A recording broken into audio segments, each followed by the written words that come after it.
Je pense surtout qu'il faudrait maintenant passer à autre chose. On ne va pas occulter toute la vie politique française, les problèmes qui se posent à la France, les difficultés que vivent les Français, en vivant ce feuilleton de la justice américaine jour après jour sur la totalité de l'information. Je crois que maintenant les choses sont dites, il y a une étape supplémentaire qu'on laisse tranquille et les protagonistes de cette affaire, et que la vérité maintenant soit attendue avec sérénité. C'est-à-dire qu'on laisse tranquille. C'est-à-dire que... mais vous ne trouvez pas qu'il y a quand même une... Maintenant, on tombe vraiment dans une... Il y a des excès. Vous trouvez qu'on est dans l'excès, là? Écoutez, moi, je reviens là pour répondre à votre invitation de ma région. J'étais hier en réunion avec les éleveurs qui souffrent terriblement. Certains sont en train de mourir économiquement et même sans doute... parfois pire pour eux, à cause de la sécheresse, à cause de la sécheresse qui s'accumule avec une crise du prix du lait il y a quelques mois.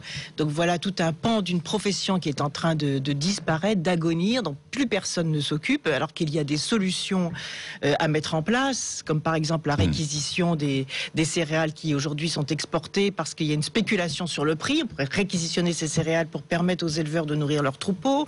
Il faudrait bloquer tout de suite le prix de la paille et le prix des fourrages, parce qu'il y a une spéculation donc, qui aggrave la crise dans nos campagnes. Donc c'est une identité de la France qui est en train de s'écrouler, et le gouvernement ne bouge pas. Et comme il n'y a plus de rapport d'opinion à cause de l'affaire dont vous parlez, qui occulte la totalité de l'actualité, je pense que ça devient grave pour la démocratie, pour l'efficacité de la politique. On va revenir sur la sécheresse, effectivement, sur ces propositions et sur ce que vous demandez. Il y a bien d'autres problèmes, le creusement des inégalités en France, le chômage, la précarité, les bas salaires, les retraites trop basses, etc.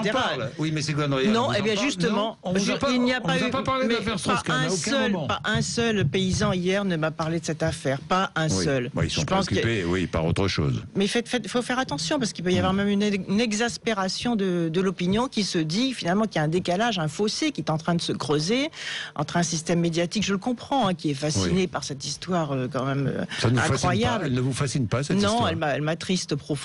Non, ça ne me fascine absolument pas. C'est-à-dire, moi j'attends la vérité, dans le respect d'ailleurs de la parole de la victime présumée, et puis vraiment que l'on passe à autre chose, parce qu'on a besoin que les médias... Vous pensez qu'on a oublié de parler de la victime présumée? Justement, qu'on n'en parle pas suffisamment pas. Parce que certains le disent. Marine Le Pen hier nous disait, mais on ne parle pas de la victime présumée. Elle était très sévère avec Dominique Strauss-Kahn d'ailleurs, et avec les médias. Ce n'est pas exact. C'est vrai que dans les premières heures, avant d'avoir le rapport de police, forcément, on est tellement effaré de ce qui se passe qu'on ne peut pas ne pas être touché. C'est la chute d'un homme qui avait toutes ses responsabilités en plus.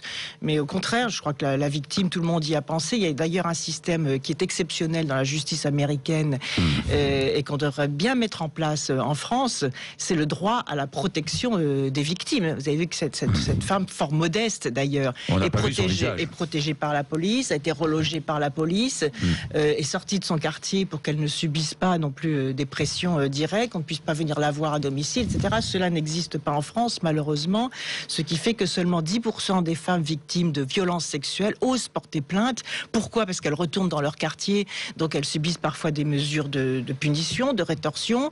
Si elles retournent dans leur entreprise et qu'elles ont porté plainte contre un supérieur hiérarchique, elles ont peur de perdre leur emploi. Donc il y a une réforme considérable à faire en France, en regardant ce qui se passe dans la justice américaine, sur la protection des victimes, quelles qu'elles soient. C'est vrai pour les victimes qui prennent des coups et des blessures, qui retournent dans leur quartier, elles peuvent en effet subir des mesures de rétorsion. Donc je crois que cet enseignement sur la protection des victimes et des victimes modestes en particulier est vraiment quelque chose qui mériterait d'être appliqué en France. Je pense surtout qu'il faut maintenant remettre les choses en place, en ordre, éviter toute décision prise sous le coup de l'émotion. La politique, c'est de la maîtrise de soi, de la maîtrise des procédures, de la parole tenue et de la volonté d'avancer. Mais non, bien évidemment, il faut continuer à avancer. Les choses sont mises en place.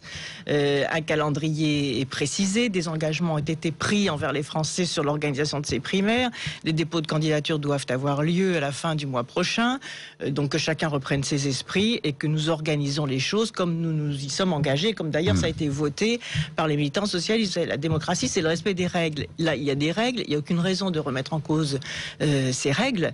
Il faut avancer sereinement et surtout passer vraiment, je le répète, passer vraiment au débat d'idées, à la confrontation des idées, à la comparaison des priorités, à l'imagination de la gouvernance de ce que sera la France demain, aux solutions qui vont permettre à la France de sortir de l'ornière dans laquelle elle est aujourd'hui, à la façon dont nous allons réduire les inégalités qui n'ont jamais été aussi fortes en France aujourd'hui qu'au cours de toute l'histoire de notre pays, à la crise économique, au chômage, à la précarité, à la baisse du pouvoir d'achat. J'ai proposé par exemple que l'on bloque le prix de 50 produits de première nécessité, que l'on bloque le prix de l'énergie, que l'on baisse les taxes sur l'essence et sur le gasoil pour que le prix de l'énergie baisse. Donc voilà des solutions d'abord que le gouvernement devrait mettre en place et qu'en tout cas nous mettrons en place si nous arrivons aux responsabilités. Et je pense que c'est absolument nécessaire de changer de politique parce que globalement la France est en train de décliner et ça on ne peut pas l'accepter avec le potentiel en plus que nous avons.